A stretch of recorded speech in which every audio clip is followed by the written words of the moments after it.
इंसदाद दहशतगर्दी अदालत कराची में ट्रॉलर जलाने के मुकदमे में चेयरमैन महाजिर कौमी मूवमेंट समेत 12 मुल्जिमान अदालत में पेश हुए।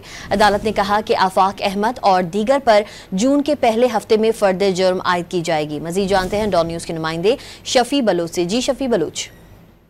जी आज जो है वो मुल्जिमान अदालत में पेश हुए, जहाँ पर तफ्तीशी अफसर की जानिब से मुकदमे की फाइल जो है पेश नहीं की जा सकी। इस पर अदालत ने सख्त बरहमी का इजहार किया और दौरान समाज जो है वो तफ्तीशी अफसर की रिपोर्ट पर अदालत ने बताया कि मुल्जिमान के खिलाफ जो है वो आइंदा माह में जो है वो फर्द जुर्म आयद की जाएगी।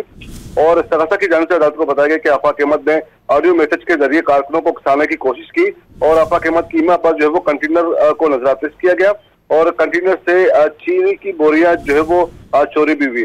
मुल्जिमों के खिलाफ जो है वो तानालानी में मुकदमा दर्ज किया गया है और मुकदमे में आफाक अहमद समेत दीगर जो है वो कारकुनान जो है वो नामजद हैं। जी शफी बलोच अपडेट कर रहे थे, आपका शुक्रिया।